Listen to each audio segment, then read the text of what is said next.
গাছ কাটা নিয়ে চাঁপাইনবাবগঞ্জ সীমান্তে উত্তেজনা, ধাওয়া পাল্টা ধাওয়া ও বিস্ফোরণে 5 কৃষক আহত। অন্তর্বর্তী সরকার মানুষের ভোটাধিকার ফিরিয়ে দিতে কাজ করছে বললেন সড়ক পরিবহন উপদেষ্টা। মুড়িকাটা পেঁয়াজের দাম কমে যাওয়ায় দিশেহারা চাষিরা, হারাচ্ছেন আবাদের আগ্রহ।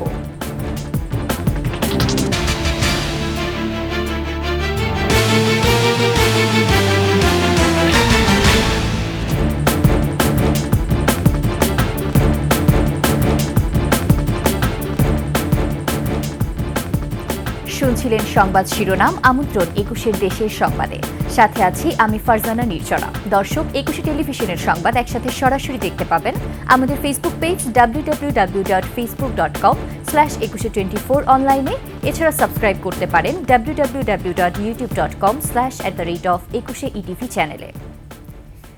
চাঁপাইনবাবগঞ্জের শিবগঞ্জ উপজেলার চৌকা সীমান্তে গাছের ডাল কাটাকে কেন্দ্র করে দুই দেশের নাগরিকদের মধ্যে আবারও উত্তেজনা দেখা দিয়েছে। শূন্যরেখায় দফায় দফায় ধাওয়া পাল্টা ধাওয়ার ঘটনা ঘটে। স্থানীয়রা জানান, সকালে ভারতের কয়েক নাগরিক সীমান্তের শূন্যরেখায় বাংলাদেশ অংশে আম গাছের ডালপালা কাটছিল। এ সময় বাংলাদেশিরা বাধা দিলে উভয় পক্ষের মধ্যে বাগবিতণ্ডা হয়।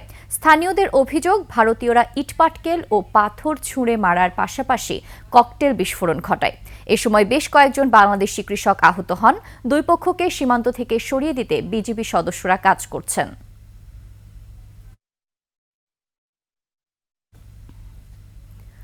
অন্তর্বর্তী সরকার মানুষের ভোটাধিকার ফিরিয়ে দিতে কাজ করছে বলে মন্তব্য করেছেন সড়ক পরিবহন ও সেতু মন্ত্রণালয়ের উপদেষ্টা মোহাম্মদ ফাউজুল কবির খান। পতেঙ্গায় চিটাগং বোট ক্লাবে অনুষ্ঠিত চিটাগং ইন্ডিপেন্ডেন্ট ইউনিভার্সিটির সমাবর্তন অনুষ্ঠানে তিনি এ মন্তব্য করেন। বিগত সরকারের আমলে অনুষ্ঠিত 3 নির্বাচনে মানুষ তাদের ভোটাধিকার হারিয়েছিল উল্লেখ করে তিনি বলেন, বৈষম্যহীন সমাজ গড়ার চেষ্টা করছে অন্তর্বর্তী সরকার। সমাবর্তনে 2189 শিক্ষার্থীকে রাষ্ট্রপতি ও চ্যান্সেলরের পক্ষ থেকে ডিগ্রি প্রদান করেন উপদেষ্টারা।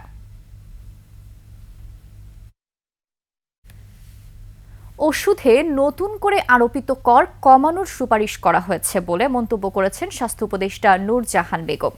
সিলেটের কোম্পানিগঞ্জের থানা স্বাস্থ্য কমপ্লেক্স পরিদর্শন শেষে সাংবাদিকদের একথা জানান তিনি।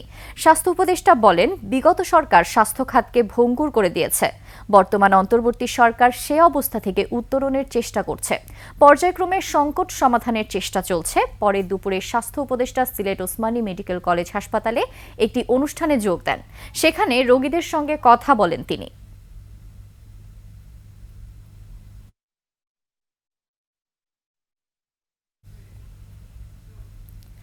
দুর্নীতি, চাঁদাবাজ ও দখলদার মুক্ত ন্যায়ের বাংলাদেশ গড়ার আহ্বান জানিয়েছেন জামায়াত আমির ডাক্তার শফিকুর রহমান। দুপুরে রাজশাহীতে দলটির কর্মী সম্মেলনে তিনি কথা বলেন। জামায়াত আমির বলেন, জুলাই আন্দোলনে যারা শহীদ হয়েছেন তারা জাতীয় সম্পদ, জাতীয় বীর। জুলাই বিপ্লবে নিহতরা রক্ত দিয়ে স্বাধীনভাবে কথা বলার সুযোগ করে দিয়ে গেছে। তাদের প্রতি জাতি কৃতজ্ঞ ও ঋণী। এ সময় আল্লাহর শক্তিতে বলিয়ান জাতি গঠন করার আহ্বান জানান জামায়াত আমির।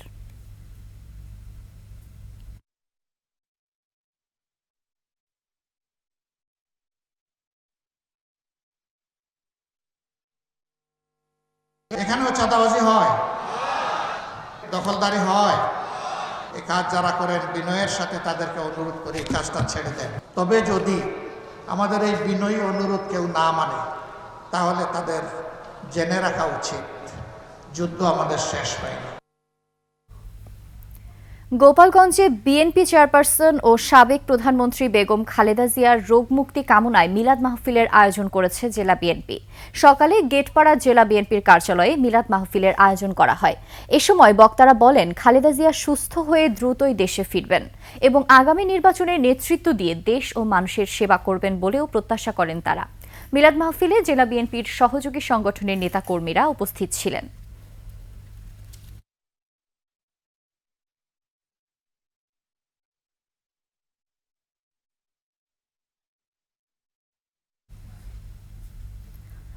আওয়ামী সরকারের ছত্রছায়ায় দীর্ঘ ১৫ বছর ত্রাসের রাজত্ব কায়েম করেছে সুনামগঞ্জ ৫ আসনের সাবেক সংসদ সদস্য মহিবুর রহমান মানিক ও তার স্বজনরা। জোরপূর্বক জমি দখল সহ মানিকগঞ্জের নানা অপরাধমূলক কর্মকাণ্ডে অতিষ্ঠ ছাতক-দোয়ারা উপজেলার বাসিন্দারা। ভয়ে এতদিন মুখ না খুললেও সরকার পতনের পর জায়গা জমি ফেরত পেতে প্রশাসনের দ্বারস্থ হচ্ছেন সাধারণ মানুষ। আব্দুস সালামের পাঠানো তথ্যচিত্রে বিস্তারিত জানাচ্ছেন ইউসুফ হাসান নাইম।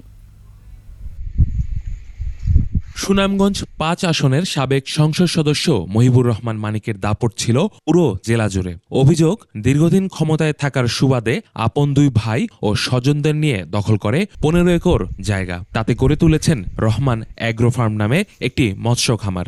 জমি দখলে নিলেও প্রকৃত মালিকদের দেননি টাকা পয়সা। ওনার আপন ভাই মুজিবুর রহমান এবং হিরু প্রায় ১৫-২০ একর জায়গা ওনারা জোরপূর্বক কিছু টাকা দিছে, জুড়েই নিয়ে গেছে। কেউ কিছু কিছু টাকা দিছে, দলিলও নিছে না। জোরপূর্বকভাবে এই ১৫-১৬ জায়গা আমার সহ আরও এলাকার যা আছে সব কিছু নিয়ে উনি ফার্মটা করছে। তারা জোর জবরদস্তি করে না গাইছে, আমরা কোনো জায়গার টাকা পয়সাও দিছি না, জায়গাও দিছি না। এমপি মানিক ও তার স্বজনদের কাছে পাওনা টাকা চাইলে দিতেন হামলা মামলার হুমকি।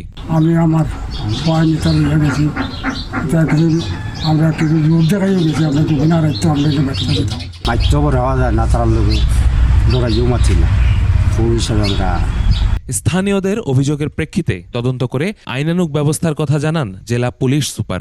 বিগত সরকারের সময় ওখানে সাধারণ জনগণের জমি জমা দখল করে সেখানে তারা খামার করেছে অবৈধভাবে। এই ব্যাপারে স্থানীয় জনগণ আমার থানায় অভিযোগ দিয়েছে। আমি ইতিমধ্যে ওসি সাহেবকে নির্দেশ দিয়েছি ঘটনার তদন্ত করে সঠিক হলে পরে তাদের ব্যাপারে আইনগত ব্যবস্থা নেওয়া। গত ৪ আগস্ট ছাত্র জনতার ওপর হামলা মামলায় এমপি মহিবুর রহমান মানিক কারাগারে গেলেও অসুস্থতা ও বয়স বিবেচনায় বর্তমানে তিনি জামিনে আছেন। অভিযোগের বিষয় নিয়ে মানিক ও তার স্বজনদের বক্তব্য পাওয়া যায়নি। Yusuf Hasan Naim, desk report, ২১ television. অন্তর্বর্তী সরকার আর বেশি দিন নেই মন্তব্য করে নির্বাচনে চোরদের ভোট না দেওয়ার আহ্বান জানিয়েছেন নৌপরিবহন উপদেষ্টা ডক্টর এম সাখাওয়াত হোসেন। ভোলার মনপুরা চর কলাতুলি ইউনিয়নের ঢালচরে আলহাজ চৌধুরী কামাল উদ্দিন লঞ্চঘাটে উদ্বোধনী অনুষ্ঠানে তিনি একথা বলেন। এদেশের কোটি কোটি টাকা বিদেশে পাচার হয়ে গেছে। এখন দেখতেছেন সংস্কার অনেক জায়গায় করতে হবে। এই যে দুর্নীতি, এটা আপনাদের বললে আমি এখান থেকে যদি বলা শুরু করি সারা রাত আপনাকে বলতে হবে। আপনাদের এক্সাম্পল দেই। মুড়ি কাটা পেঁয়াজের দাম কমে যাওয়ায় লোকসানের মুখে পাবনার চাষিরা। বিঘা প্রতি ৩০,০০০ টাকা লোকসান গুনছেন তারা। প্রথমে প্রতিকূল আবহাওয়ায় ফলন বিপর্যয়, আর এখন ক্ষেত থেকে তোলার মৌসুমে দাম কমে যাওয়ায় দিশেহারা কৃষক। পাবনা প্রতিনিধি রাজিউর রহমান রুমির তথ্য ছবিতে দেখুন ডেস্ক রিপোর্ট। পাবনার সুজানগরে লক্ষ্মীপুরে মুড়ি কাটা পেঁয়াজ তোলায় ব্যস্ত চাষিরা।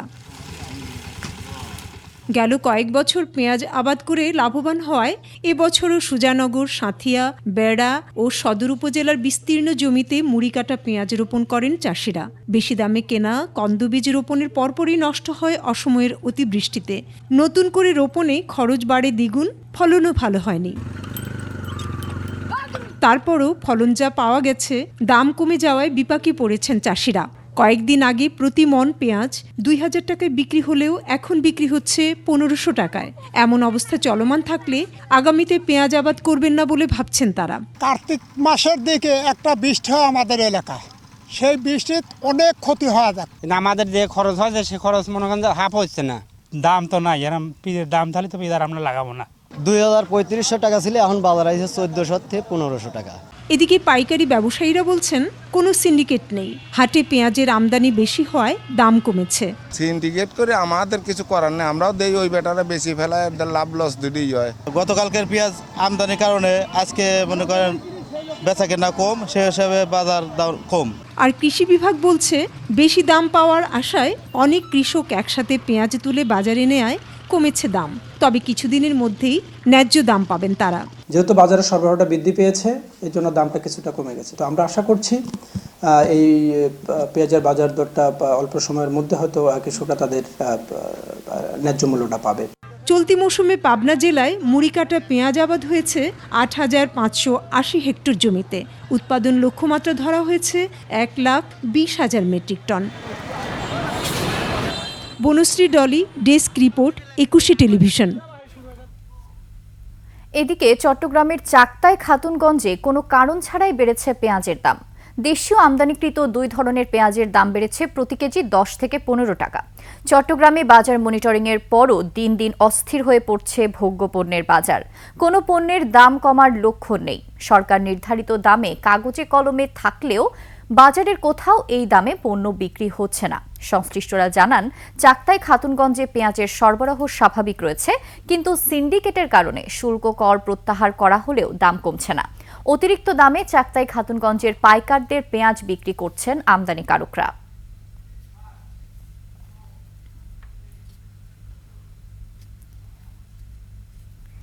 ব্রাজিলে মেড ইন বাংলাদেশ প্রদর্শনী 2025 উপলক্ষে ব্রাজিল দূতাবাসের সাথে রংপুর চেম্বারের মতবিনিময় সভা হয়েছে। রংপুর চেম্বার ভবনে অনুষ্ঠিত সভায় উপস্থিত ছিলেন ঢাকায় নিযুক্ত ব্রাজিল দূতাবাসের deputy head of mission Leonardo de Oliveira জানোচি। বলেন, বাংলাদেশ থেকে ওষুধ তৈরি, পোশাক, পাট ও পাটজাত পণ্য সহ অনেক পণ্য রপ্তানির সুযোগ রয়েছে।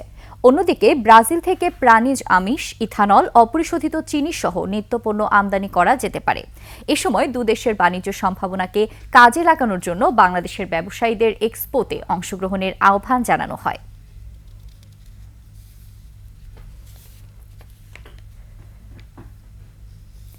মিয়ানমারের ইয়াঙ্গুন থেকে টেকনাফ স্থলবন্দরে আসার পথে নাফ নদের মোহনায় 3টি পণ্যবাহী কার্গো বোট 2 দিন ধরে আটকে রেখেছে দেশটির বিদ্রোহী গোষ্ঠী আরাকান আর্মি। গত বৃহস্পতিবার রাত থেকে বোটগুলি আটকে রাখা হয়েছে। এসব কার্গোতে 50,000 বস্তা শুটকি, সুপারি ও কফি সহ বিভিন্ন পণ্য রয়েছে। টেকনাফ স্থলবন্দর কর্তৃপক্ষ জানায়, তল্লাশিরা কথা বলে 3টি কার্গো নাফ নদের মোহনায় আটকে রেখেছে আরাকান আর্মি।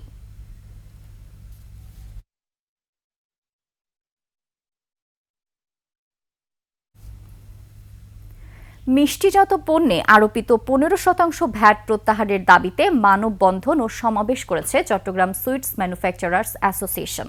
সমাবেশে বক্তারা বলেন, দেশের অর্থনৈতিক সংকটে বিদ্যুৎ, গ্যাস সহ মিষ্টি তৈরির উপকরণের দাম বেড়ে যাওয়ায় এই শিল্প ক্ষতির মুখে পড়েছে।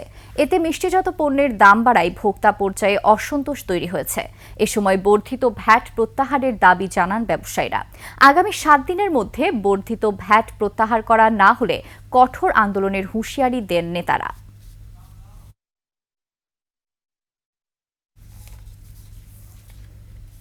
চট্টগ্রামে শুরু হয়েছে 3 দিনব্যাপী আইটি ফেয়ার। সকালে মেলার উদ্বোধন করেন নগরীর আগ্রাবাদ ওয়ার্ল্ড ট্রেড সেন্টারে টেলিযোগাযোগ ও তথ্য প্রযুক্তি মন্ত্রণালয়ের সচিব শীর্ষ Haider Chowdhury. The Chittagong chamber of commerce and industry এবং সোসাইটি অফ চিটাগং আইটি প্রফেশনালের যৌথ উদ্যোগে এ মেলার আয়োজন করা হয়। বাংলাদেশ ছাড়াও ভারত, চীন, যুক্তরাষ্ট্র ও যুক্তরাজ্য ভিত্তিক আইটি ও সলিউশন বেসড প্রতিষ্ঠান অংশ নিয়েছে এই মেলায়। মেলাকে কেন্দ্র করে বিভিন্ন সেমিনারের আয়োজন করা হবে বলে জানান আয়োজকরা।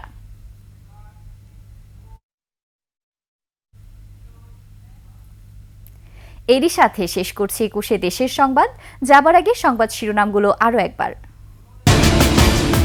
গাছ কাটা নিয়ে চাঁপাইনবাবগঞ্জ সীমান্তে উত্তেজনা, ধাওয়া, পাল্টা ধাওয়া ও বিস্ফোরণে 5 কৃষক আহত।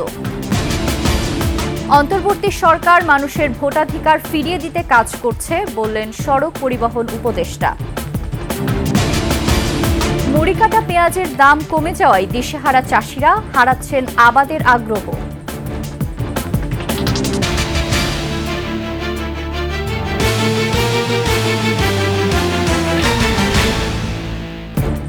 সর্বশেষ সংবাদ জানতে ডায়াল করুন 2021 নম্বরে আর ভিজিট করুন 21-tv.com ওয়েবসাইটে। ফেসবুকে ভিজিট করতে পারেন www.facebook.com/2124 অনলাইনে। এছাড়া সাবস্ক্রাইব করতে পারেন www.youtube.com/@21etv চ্যানেলে। এতক্ষণ সঙ্গে থাকার জন্য ধন্যবাদ। পরবর্তী সংবাদ সন্ধ্যা 7টায় দেখার আমন্ত্রণ রইল। 21-এর সাথেই থাকুন।